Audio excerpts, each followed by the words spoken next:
Okay. Hi.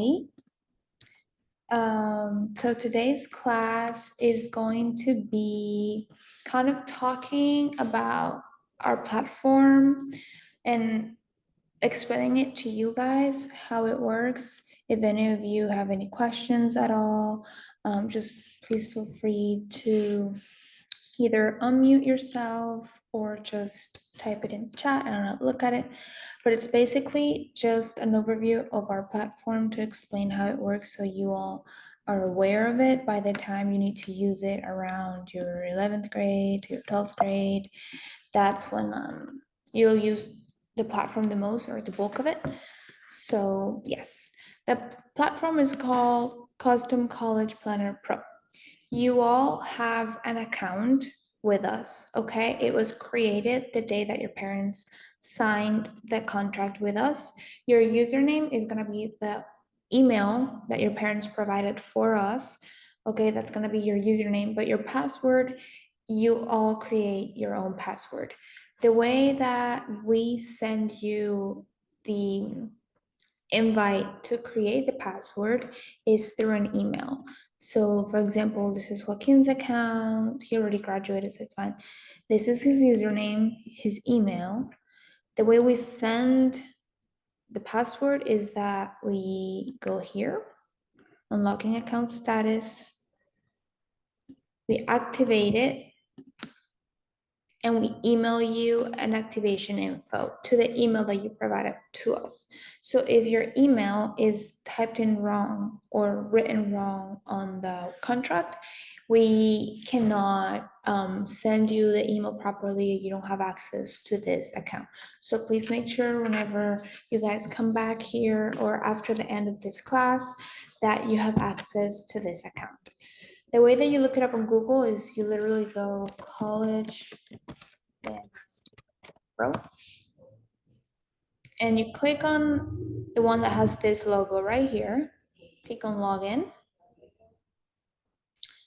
Click on I am a student. And obviously my computer is immediately going to log into Joaquin's account, but in your case, you would have to put your username, your password, and then once you get into the account, this is how it's going to look like. Any questions so far?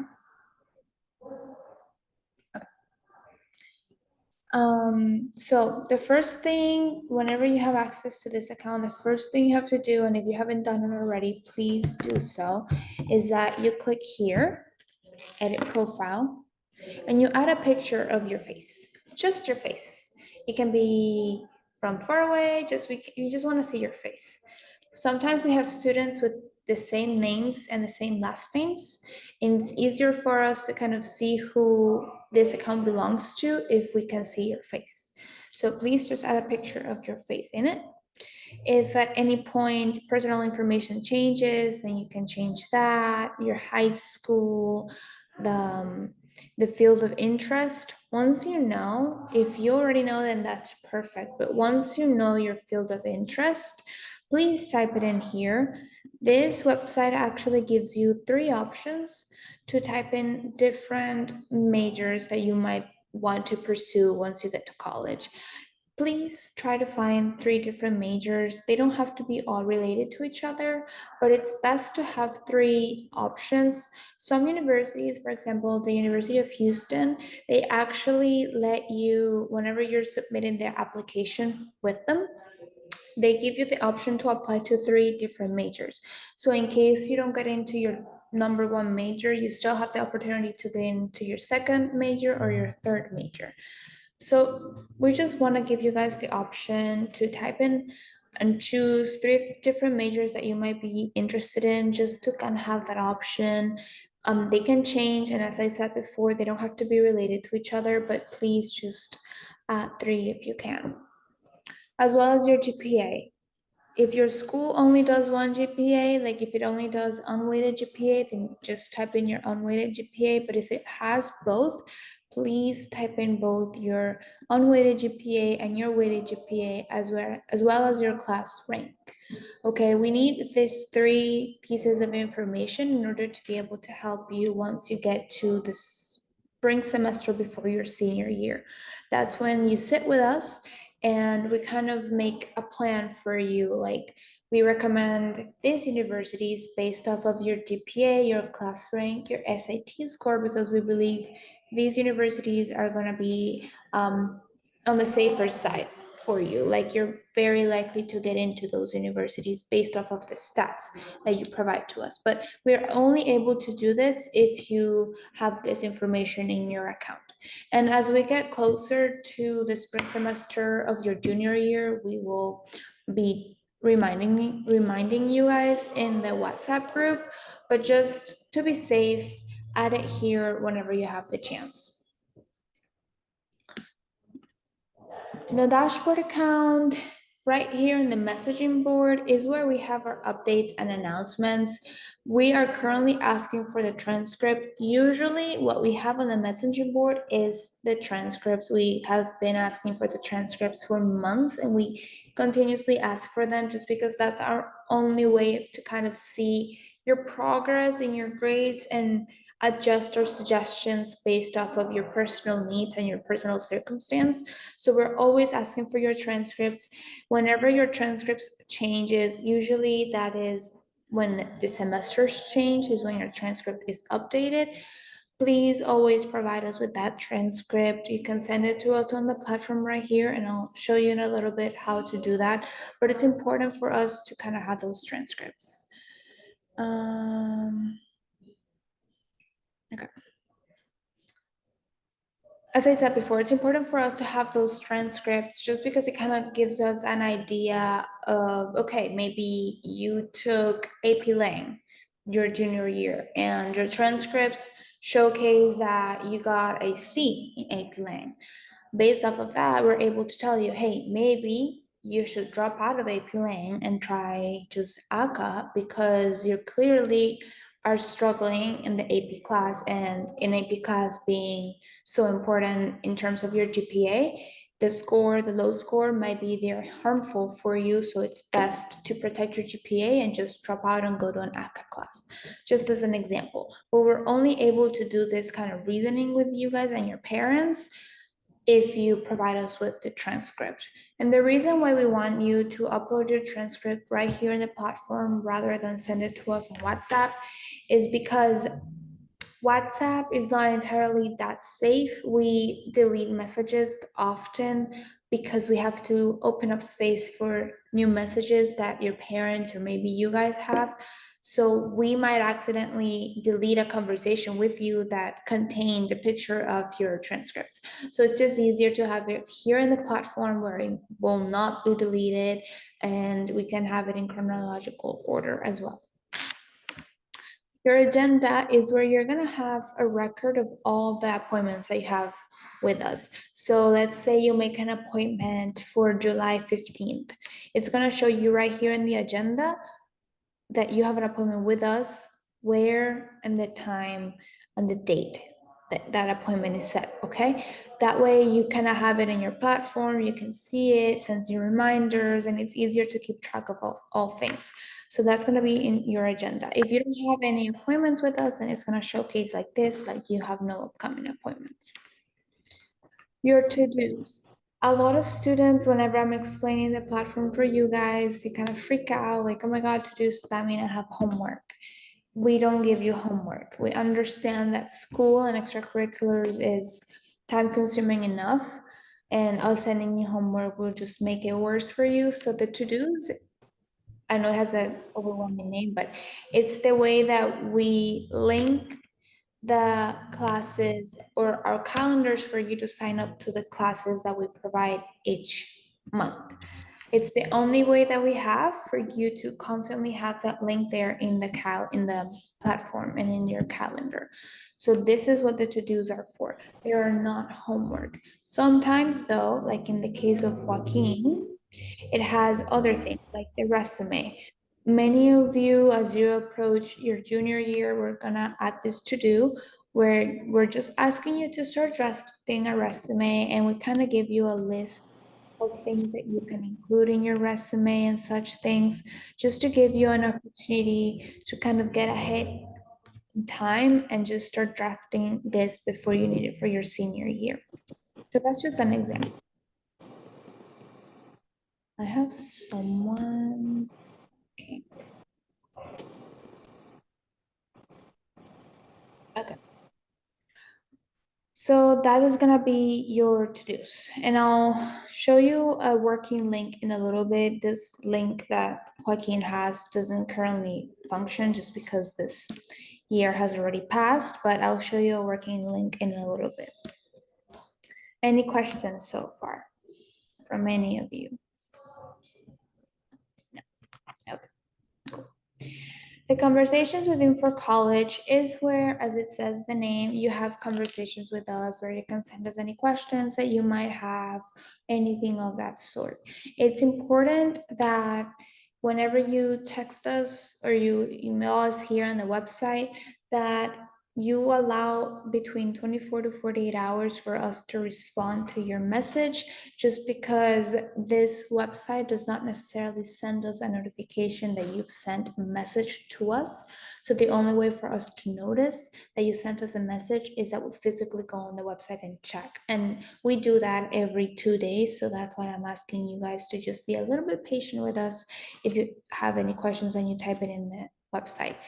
It's important, and I always stress this whenever you guys are signing up for the first time for the program.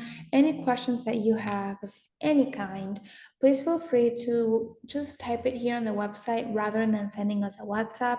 As I explained before, we delete messages and we just try to keep WhatsApp for the parents that have any questions for us. For the students, we really urge you guys to just use the website and type in your questions right here. And as you can see, once you get to your senior year, this is where you send us your college essays for us to review, and we send you like tips on things and all of that. But that'll come with time.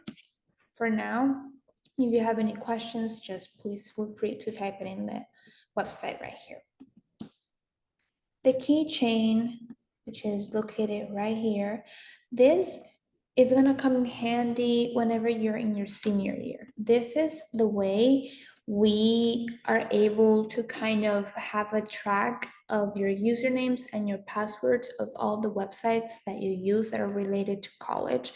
So for example, your Common App account, or your Applied Texas account, or your College Board account, or your Texas A&M application account, those type of things.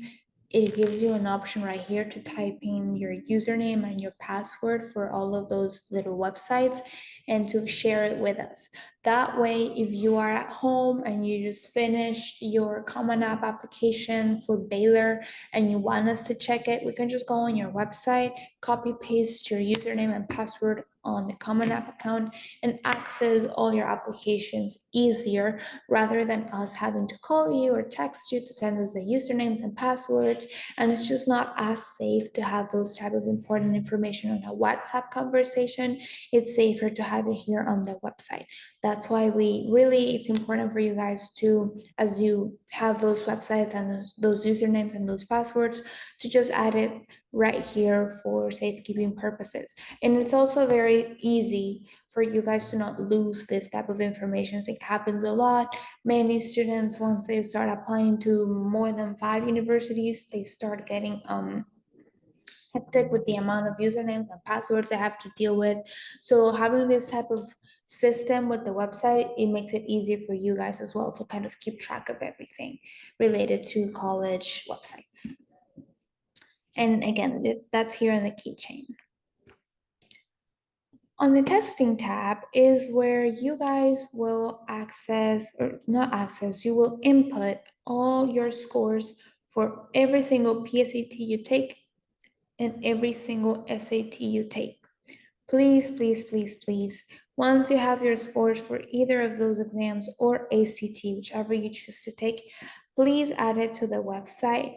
That way we can kind of have a track of your SATs and your PSATs and your ACTs, and better suggest universities that kind of fit your SAT score to make it easier for you guys to get into those universities that we suggest. So the way that you add an exam and the score is that you go in at test date, you click on the type and you choose, for example, an ACT. and you pick the date where you took that exam. So let's just pretend that I took it this past Saturday. And you go and save test date. And it's gonna pull up right here, okay? You click on format, you click on digital if you took it online or paper. For most of you, if not every single one of you, is gonna be digital because the paper SAT you guys no longer have to worry about. Then you input your individual scores for English and your individual score for math. You don't have to input the combined score. We just need your score for English and your score for math. And I'll show you in a little bit why the website asks for each score rather than the overall score. So let's just say for teaching purposes, I'm gonna give you an example of a really high SAT. Once you input your English score and your math score, you just click out of it and it's going to automatically give you the total score. Okay. And as you can see here for Joaquin, he added multiple SATs and multiple PSATs, even an ACT. So it's the same thing. You can add either of those exams. If you take every single one of them, please input every single one of them in the website, but you can add as many as you want. There's no limit. Any questions? No. Then we go on the colleges tab, and this is where most of you are gonna spend all of your time. From now, from freshman year all the way to your 12th grade, this is the most used and the most important part of the website. This part of the website, the colleges tab, kind of gives you an opportunity to look up information about every single university in the United States. Inside Texas and outside of Texas, some universities that are international that have programs with universities here in the United States, but the website gives you information about every single one of the universities. So, for example, I'm just gonna look up University of Houston as an example. You type in the name right here. You click on the one that you want, in the case University of Houston main campus. And it's gonna show you the logo of the university, the name of the university, where it's located. And this little image right here is the website that they use for their applications. This image symbolizes Common App, which you guys don't have to worry about right now, but just so you know. The website also gives you quick links to the online application, the financial aid information, the college website, common data set, and net price calculator. So if you wanted to quickly get information about the financial aid at U of H, you click here and it's gonna automatically take you to the official university website that talks about financial aid. So it really comes in handy for those type of really important informations.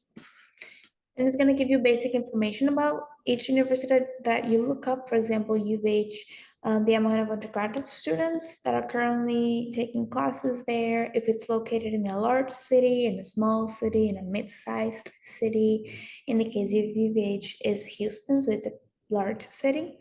And then it's going to show you if it's a public university or if it's a private university. You have quick facts. It's going to show you how selective each university is. So for the example of U of H is 66% of selectiveness, meaning out of all the 29,000 students that applied to U of H, only 19,000 got in. So 66% of this. And out of all this 19,000 that got into the university, only 5,000 ended up deciding to enroll for a semester. So it just shows you kind of an idea of how competitive the university is. And it lets you kind of know how much effort do I have to put in my classes to really reach these competitive universities. U of H is 66%, but if we look up any other universities like Yale, Harvard, Stanford, Rice, it's going to show you that there are 3% selective, meaning that they're super selective. Then it shows you graphics about this amount of students that apply between women and men. It's more women than men. Students admitted, more women than men, and students enrolled, more women than men in the case of the University of Houston. Barely any more women, but more. And then there are your graduation and retention rates.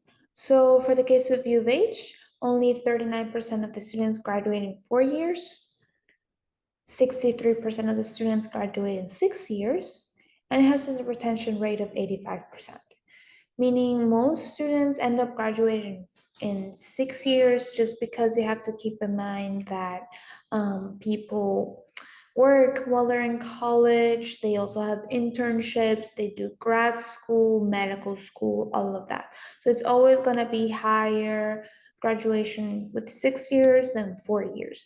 But what you have to really worry about whenever you're looking for information for each university is the retention rate. The retention rate means that out of these 5,000 students that are enrolled currently at U of H, 85% are enrolling for a following semester. So they're staying at the University of Houston. And it's important to pick universities that have a retention rate of 80 or above, because that way you ensure that it's a good university, because a lot of people are enrolling constantly in it, and also that it has the funds to stay for your 4 years of your undergrad degree. So that's kind of the important thing that you have to look at the graduation rates. Then it's going to show you if you need any special requirements for the application itself. So if it's open admission policy, meaning that if you apply, you get in the case of UVH, it isn't. Open admission policy, it's usually going to be your community colleges. It's required, but to be considered for admission, your GPA, you have to send your GPA to UVH to be considered for admission. It's required your high school rank, so your position in your class. It's required your transcript for them to see your grades throughout high school. And it's required the college preparatory program. This one you guys don't really have to worry about. The college preparatory program, it just means that you either have a high school degree, meaning that you graduated high school, or you have a GRE, which is an exam you take if you drop out of high school. You still want to have kind of like a high school diploma, but you guys don't have to worry about that. And then it's going to show you if you need any letters of recommendation for this application. Okay, so each university is going to tell you if they want letters of recommendation or not, and how many they want. Sorry. So in the case of U of H, they don't require any letters of recommendation.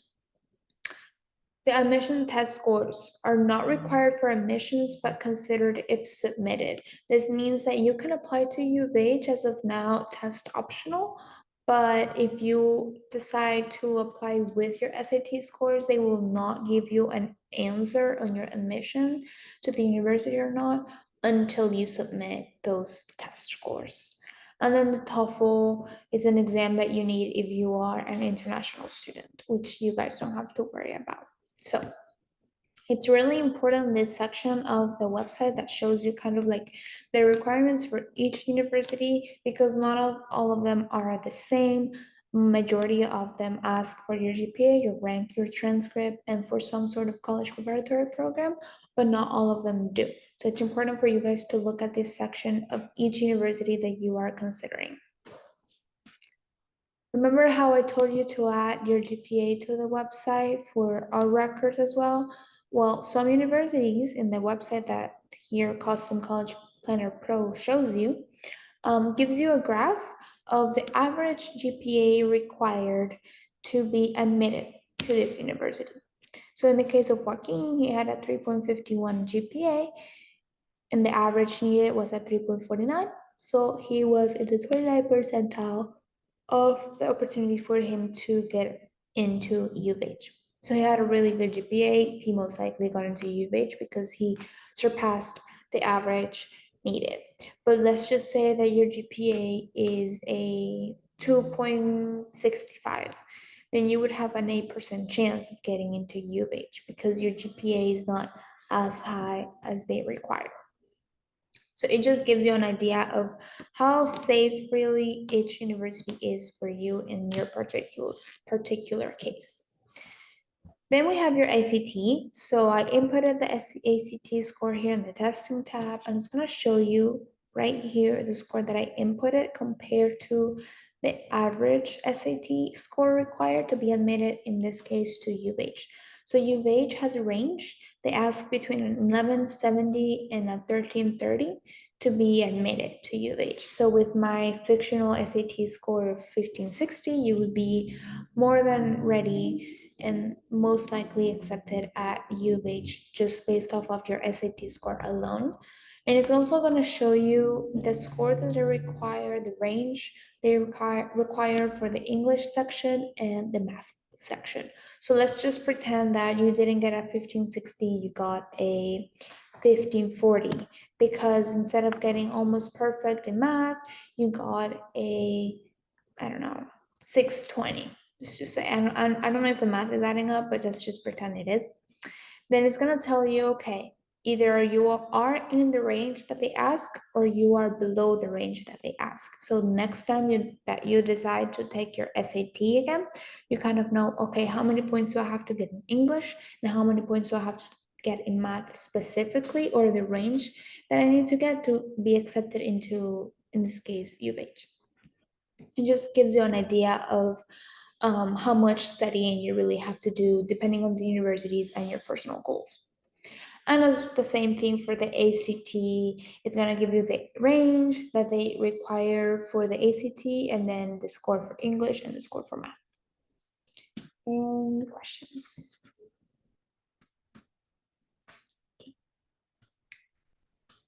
Then it's going to show you the total cost of the university. In the case of U of H is 26,000 each year.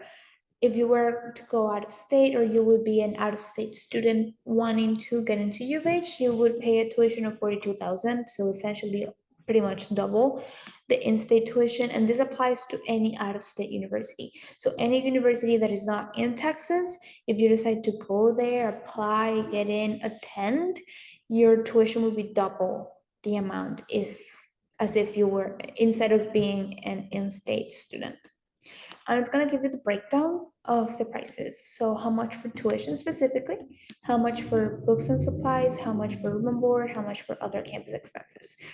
The amount for books and supplies and other campus expenses, it really varies depending on you and how much budgeting you do, and if you live on campus or not. Because for example, if you were not to live on campus at U of H, you would save this 10,000 right here, right? So your total tuition wouldn't be 26,000, it would be less.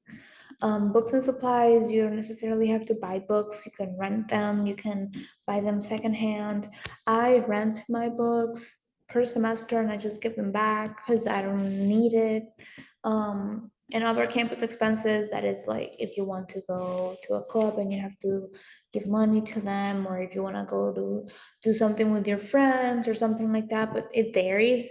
So just whenever you're calculating your tuition rates, always look at the tuition and the room and board. That gives you an idea of how much you actually have to pay each year. The rest varies depending on you.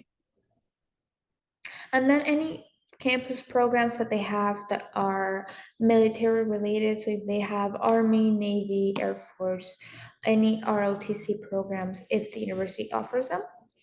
And then it's going to give you a graphic of the financial aid, kind of the amount of financial aid the university provides.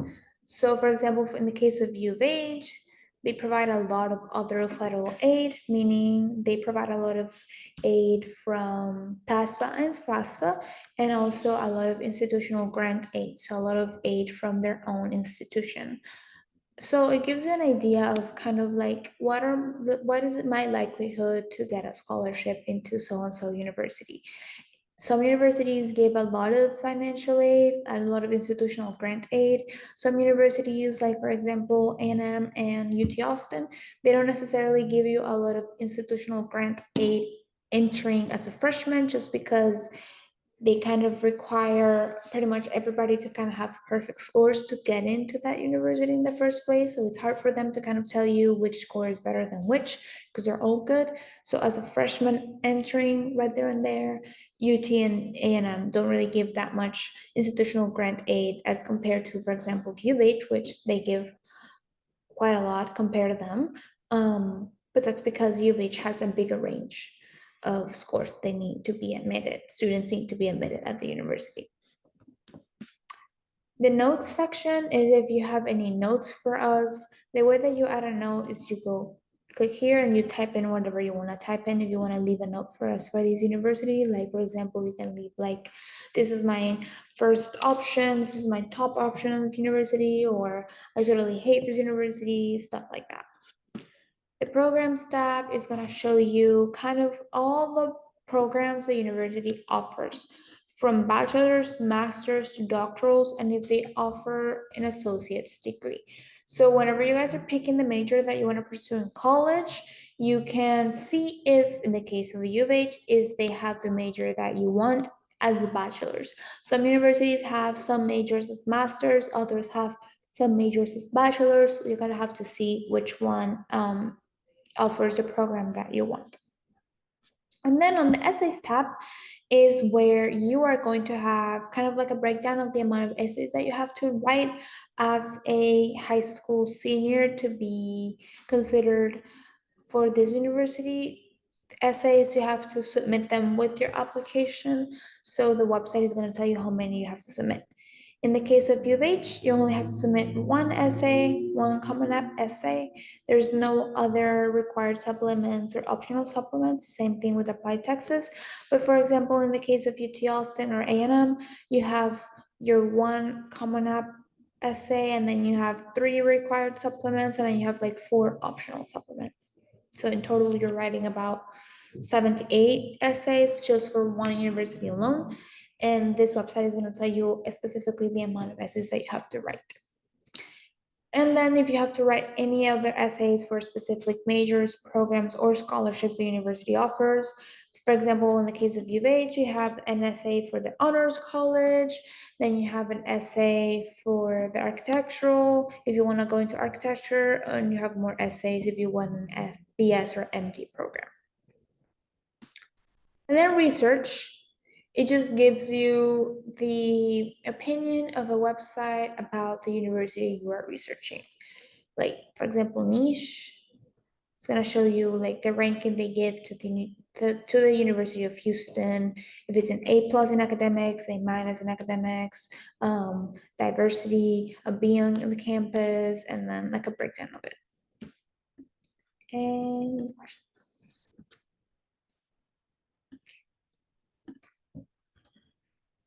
Then we have your calendar, which is gonna be your like a personal agenda for you guys. Just have to use it if you want to, not use it. I recommend using it to keep kind of like a track of everything that you're doing school-wise, but it's up to you. The website is gonna remind you of any ACT or SAT date that is close to the date that, I'm so sorry, to the date that it is today. So for example, in the case of July, you have one ACT date right here on the 13th of July. And then you have the 24th of August and SAT. So it's gonna remind you of those dates. As I said before, the to-dos is gonna be the links to the calendars, and if you need anything else that we're asking for, resume, PSAT scores, profile photo, all of that is gonna show you here right in the to-dos. This application outline, it only opens up once you are a senior, and it's kind of a way for you to tell us when you submitted each application to each university that you're applying to, if you've been accepted, if you will be attending the school, if you got any scholarships, or if you were accepted into the honors program at this university specifically. So each university that you are applying to.